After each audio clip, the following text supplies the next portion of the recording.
What is good, A-Rap Pack? Today we're going to be talking about music NFTs.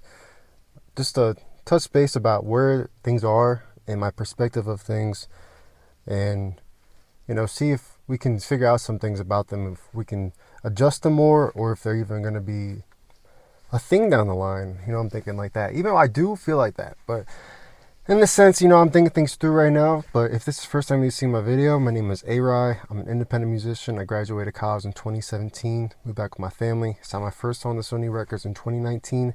Now working towards doing music full time in my own house. With music NFTs, I started creating them back in November 2021. I was getting into it because my cousin, first off, my cousin, he was getting me into it. Like, he was like, "Did you see Twitter X? People are talking about NFTs." And I started looking into it, and I'm like reading the details, and I see like Tory Lanez is doing it too. And if you know Tory Lanez is pretty mainstream up there. And I was like, if Tory Lanez is doing this, like, this must be legit. I don't want to be late to the party. So, I'm gathering information. I'm looking. I see Spotty Wi-Fi. He's another musician that is pretty prominent in the space and has done a lot with NFTs. A lot of blueprints for us. So I appreciate that. But yeah, he was showing like you could do this too. He was releasing a song, and he made 160K in like 10 minutes or something, a minute, something like that. But it just goes to show you, it was okay. There's money involved. People actually investing in these people. It looks like what's the jig about? So getting into it, like 2021, I released my first music NFT on the blockchain in November. And I'm just like, all right, let me just do this collection because I wanted to have a main collection for my main key holders. The people who actually really were liking my music want to collect it, so I can talk to them, be more exclusive with them, give them benefits of the benefits from my music NFT mints and everything. You know what I mean?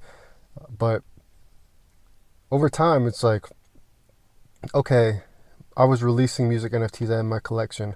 And I was like, all right, it feels nice. Like, I love releasing my music as an NFTs, gives others another way to collect it and support me. And I really like that feeling. It's cool, but at the same time, it could be overwhelming to a musician like myself if you're gonna do that, because like I'm thinking I do like releasing my music, but I don't like the sense of always feeling like I have to make it into a music NFT to where I'm getting compensated from it. I don't have to make it into a music NFT, but at the same time, like I said, it gives your real like music lovers that piece of you that you can release music and have them, experience it in a different way. And that's why I considered. I was like, I like that feeling, but at the same time, I don't want to oversaturate myself where people feel like they're just collecting me to collect my music. I want people to collect my music because they genuinely want to. I don't want to make anyone feel like I'm forcing them to get my music NFT. You know what I mean? So I want it to be able to be natural. And then that brings you to another thing. Whenever it's not natural, and if you can't like get sales and you have to go put out that extra little, work, then it doesn't become as fun, which it always should be fun. But when you have to go put the extra effort in after you paid the money to mint your music NFT, put it on the blockchain, whatever, if depending on the fees, what blockchain you choose and whatnot, that's a whole different like story. But it's that, okay, it's out. Not everybody's gonna see your post about it. You know what I mean? That's what you're banking off of for the most part, unless you got your community all gathered in. And that's another thing, you got to build your community up over the years. And even with that, it doesn't mean like everybody's going to be coming through to your community and be able to pay for your projects, which is totally fine. I gotta open the door. But you want to be able to uh, work with individuals and not have to feel like you're asking them to do something. And that's what I felt with releasing the songs. And you get to that point where sometimes too you're releasing a song. Like I had, for example, my song "One You" last year. I released it in the beginning. I had 150 minted collected in the whole collection. So it wasn't just me posting it out. Like, it wasn't me just posting a post. Like, I legitimately took about a week, just a week straight. But throughout like the time I released it, I would go in people's DMs every single day. But I remember at one point, like a week span, I would get to a limit. I was reaching my limit for DMs because I was DMing everybody. I was DMing over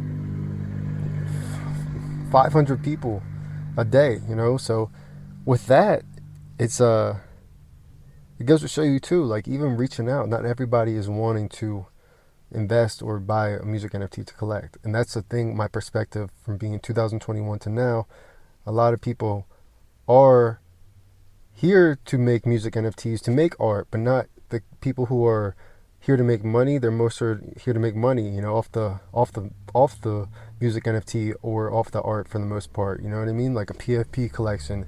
People want to flip that so they can make gains. The whole thing in this music space is that's the problem. Most collectors are speculating. They're looking for the next big flip, the next big thing. They're not investing in a musician for the most part for the sake of investing in the musician. So finding those people is pretty essential, and just I guess building a better community over time for those people who are those individuals, where others are getting to know that people value music, that sense, that could be more uh, more effective in the long run. But right now, you're not. There's only so many music NFT collectors, and you got to think about the mainstream still, and like people would have to convert to understand how to collect that way in that sense. But like I said, most people just want to invest in an NFT because they want to invest in an NFT for the flip, and not in the sense of I just want to collect it for the art or the musician. For the most part, there are a lot of different individuals, like small majority of individuals, like my key holders specifically, like do care about just me as a musician and the art and NFTs in general. So finding those individuals can be a little bit more of a task, but that's the thing. Whenever you don't have that kind of that support, you're not having anything, and you're just banking on you posting it out and getting sales, or posting it wherever you're dropping sound XYZ, and all of a sudden, you know, you're hitting the charts because people are collecting it. That's not what you want to be able to be doing. You want to be able to get sales, but you don't want to be like banking on things or just throwing it at the wall. You want to be able to do it effectively and not just waste your time with it. And that's the whole thing with music NFTs. You want to be able to make profit and not just waste your time here. And that's a big point with everything. But with that being said, like, yeah, I haven't released a music NFT since September 2023. And it has been a decision of mine where I was like leaning towards, releasing music NFT, but at the same time I was like, I don't know yet. And I got to a point where I was like, all right, I'm gonna release a song, and I was considering releasing a music NFT. And this draws me to this point. It was like I went to release a music NFT and about to upload on the blockchain, right? And I'm on Ethereum. Ethereum has gas prices, GWEI, GWEI, and this can affect transaction fees. And usually it's been good in the past, and before, when I first got into music NFTs in general, it was really like high up, but over the time it just like, it bounced out. But it was supposed to be like fixed, but recently it's been a lot more than usual. Like people are having to pay an extra $30, $40, $50 extra for a music NFT, where it's not even priced that price sometimes, you know what I mean? So that takes the fun away of it too, because I really like Ethereum. I'm huge on Ethereum. If you could ask me my favorite cryptocurrency, I would tell you Bitcoin and Ethereum. Those are my two like favorites. But it's not fun when I can't utilize the blockchain in the way I want to with Ethereum. So I can't just allow. I want it to be easy for my collectors. I don't want people to feel like they have to collect my art in the sense, like I said too, where it's like, dang, I got to pay this extra fee to support A-Rod. You know what I mean? I don't like that, and that was taken away from my enjoyment of putting it out there. Even though I want people to collect it right, but at the same time, it's a pain, because sometimes you'll get people to say like, oh, I got to pay the gas fee, and you don't always want to hear that, because it makes you kind of like, dang, I don't want people to feel that way. I didn't really mean for it to be like that, but at the same time, you're just like, I want the customer to have a good experience. So yeah, September last year, I released No Lies, and I released 5 editions in that. And that brings me to another thing. I was doing a lot of open editions where I was just like, okay, let's see, who's collecting, who wants to collect this, and I'll just push it out. And then I chopped it down to 100 in the collection. And that I could see I could do that too, but it's still strenuous. So I was like, all right, let me just break it down. And I was selling this for about $8 a pop. So I was like, okay, let me adjust this, break it down more condensed, and just find a price where I just want to meet in a lower collection. So I put 5 in the collection for No All Lies, and I priced them at zero point 0.1 for the public sale and 0.08 for the pre-sale.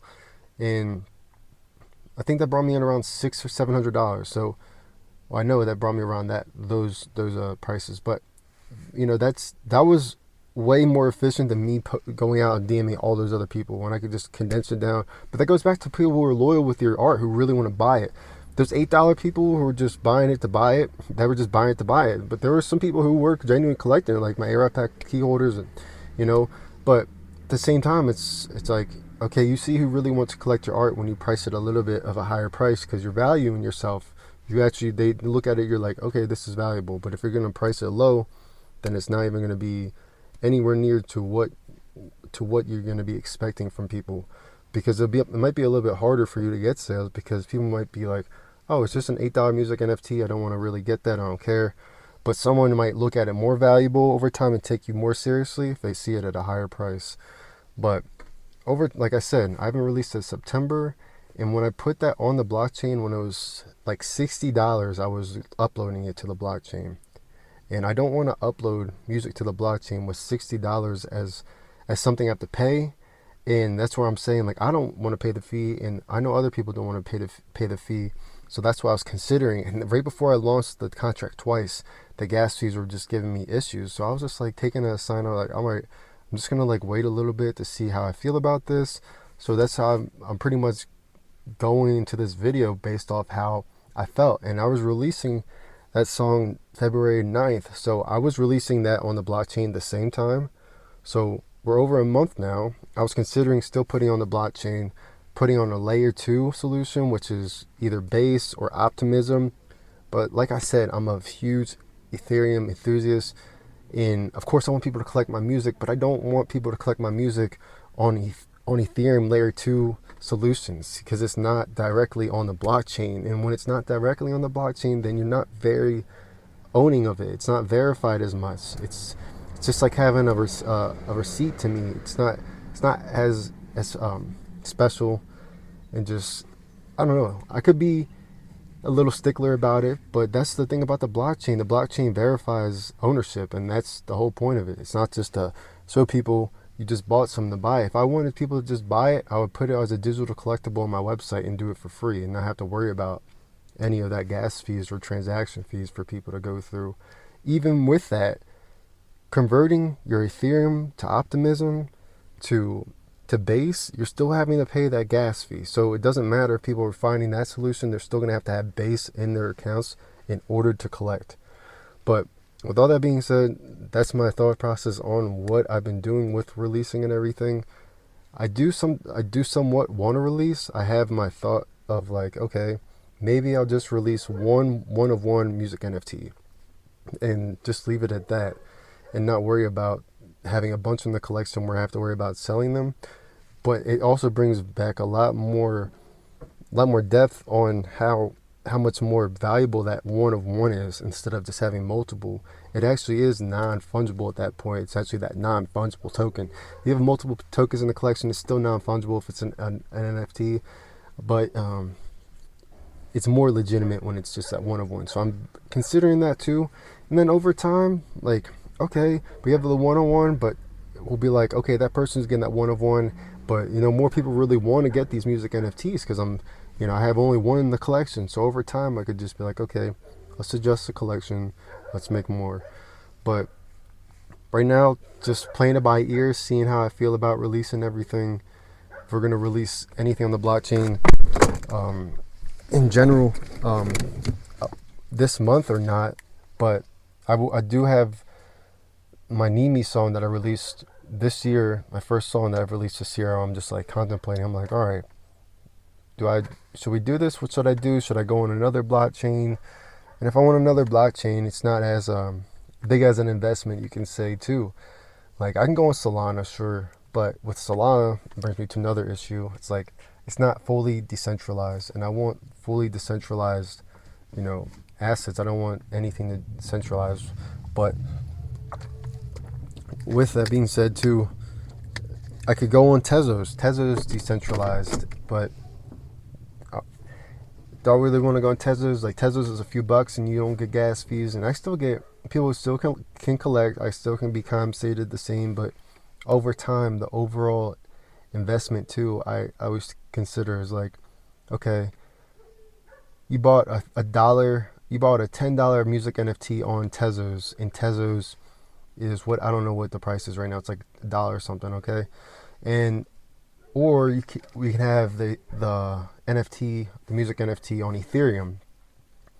With the music NFT being on Ethereum, it's $10 music NFTs. Okay, you might pay like $30 in gas, $20 in gas, 10 whatever. But over time, when Ethereum is past 4K and reaches 10K, that amount of money invested into that music NFT will be way more than what it was in Tezos. So it's that stuff to take into consideration too. But I'm just learning as I go, and I'm just letting you know what I'm going through. So hopefully you can understand more and apply it to you if you're doing music NFTs as well. But I appreciate you listening and joining in. Much love, Aeropack.